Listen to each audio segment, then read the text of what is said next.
La tension est à son comble dans l'épisode 21, lorsqu'un direct est lancé. Tout semble avoir été préparé depuis longtemps, et chacun retient son souffle en attendant ce qui va se passer. Mais soudain, une chanson interprétée par des élèves attire l'attention de tous, tandis que, dans l'ombre, plusieurs personnes réalisent qu'un événement imprévu est en train de bouleverser leurs plans. L'inquiétude monte d'un cran et des ordres sont immédiatement donnés pour se tenir prêts à intervenir. Que se passe-t-il réellement derrière cette diffusion en direct? Quelques instants plus tard, Tané fait son entrée face à Akif. Après des semaines de tension et de soupçons, les deux hommes se retrouvent enfin face à face. L'atmosphère devient électrique. Akif ne cache plus sa colère et accuse ouvertement Tané de cacher sa véritable identité derrière son poste au sein de l'établissement. Selon lui, Tané ne serait pas le professeur irréprochable qu'il prétend être, mais un homme impliqué dans un réseau criminel utilisant de jeunes élèves à des fins illégales.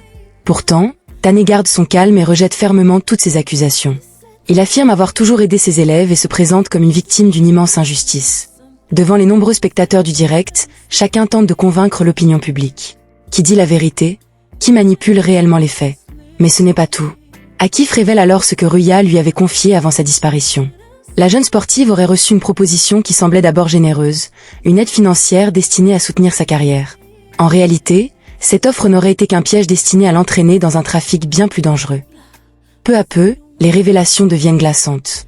Ruya aurait été poussée à transporter des valises vers l'étranger en échange d'une importante somme d'argent, sans connaître leur contenu. En comprenant qu'il s'agissait probablement d'une activité illégale, elle aurait refusé de participer. Ce choix courageux aurait bouleversé tous les plans du réseau. Contre toute attente, Akif explique que ce refus aurait transformé Ruya en cible. Selon lui, le groupe criminel ne pouvait plus la contrôler. Pour la faire céder, il l'aurait d'abord discréditée en fabriquant un faux scandale autour d'elle afin de détruire sa réputation sportive. Malgré cette pression, la jeune fille serait restée fidèle à ses principes et aurait refusé de collaborer. Pendant ce temps, Tané continue de nier chacune des accusations. Il tente de démonter le raisonnement d'Akif, affirmant que toute cette histoire est remplie de contradictions. Mais Akif ne se laisse pas déstabiliser. Convaincu que le piège contre Ruya a été soigneusement organisé, il poursuit son récit avec une détermination qui surprend tout le monde. L'émotion devient encore plus forte lorsqu'Akif rappelle que Ruya lui avait juré n'avoir jamais triché dans le sport. Il explique qu'il a toujours cru en son innocence et qu'il cherchait depuis longtemps un moyen de laver son honneur. Malheureusement, la jeune athlète aurait continué à subir d'immenses pressions jusqu'à menacer de dénoncer les responsables. C'est à partir de ce moment, affirme Akif, que la situation aurait pris une tournure dramatique. La confrontation atteint alors son point culminant. Akif accuse directement Tané d'être impliqué dans la mort de Ruya. Ces paroles provoquent un véritable choc. Tané, bouleversé, se défend avec émotion. Il affirme qu'il n'a jamais fait de mal à un seul élève et se dit profondément affecté par cette tragédie. Pourtant, Akif reste persuadé que toutes les pièces du puzzle mènent au même homme. Mais soudain, Akif annonce qu'il possède enfin une preuve. Le silence s'installe immédiatement. Tané perd peu à peu son assurance lorsqu'un enregistrement vidéo est évoqué. Il tente alors de convaincre tout le monde qu'il s'agit d'un simple montage destiné à le piéger. Contre toute attente, Akif révèle qu'il a retrouvé les images originales après avoir sollicité de nombreuses personnes pour vérifier l'authenticité de la vidéo. Au même instant, quelqu'un rappelle que toute cette confrontation est retransmise en direct et que des milliers de personnes assistent à cette scène en temps réel. L'instant devient irrespirable. Akif décide alors de diffuser publiquement la vidéo afin que chacun puisse découvrir la vérité de ses propres yeux. Que montrent réellement ces images? Le visage du véritable responsable va-t-il enfin apparaître? La réponse promet de tout faire basculer dans la suite de l'histoire.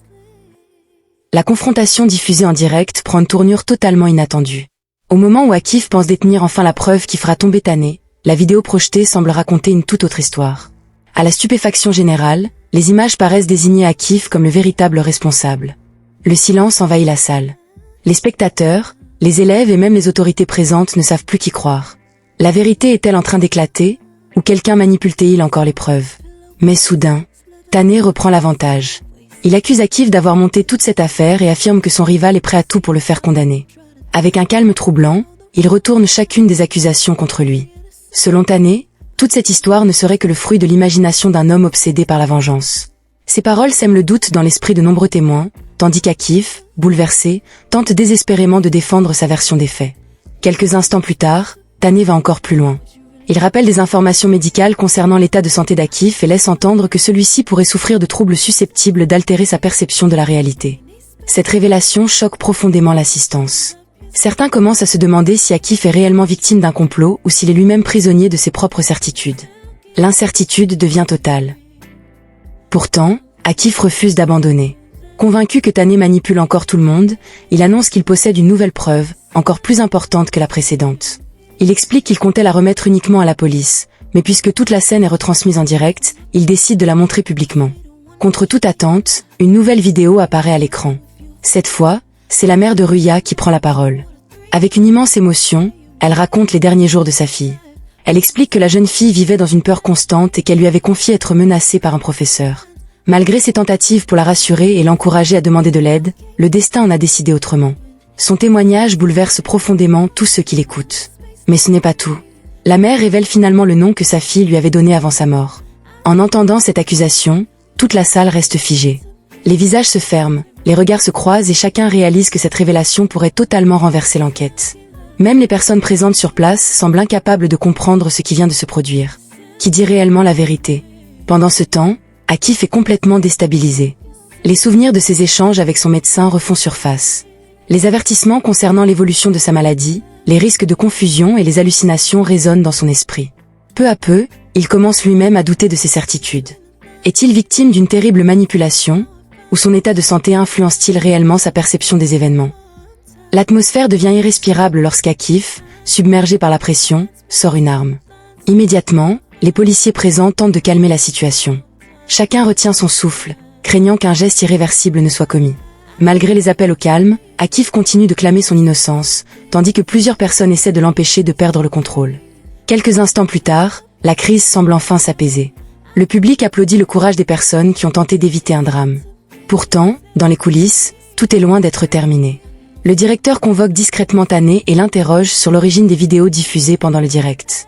Certaines coïncidences lui paraissent beaucoup trop étranges pour être ignorées. Tané répond avec prudence, mais ses explications ne dissipent pas complètement les soupçons. Pendant ce temps, Akif reste profondément marqué par tout ce qu'il vient de vivre. Les accusations, les vidéos et les doutes continuent de tourner dans son esprit. Malgré tout, une personne lui adresse encore un message de confiance, refusant de croire qu'il puisse être le véritable coupable. La bataille est loin d'être terminée. Les preuves semblent se contredire, les témoignages sèment encore plus de confusion et chacun cache peut-être une partie de la vérité. Alors, qui manipule réellement cette affaire? Et quel terrible secret sera enfin révélé dans le prochain épisode?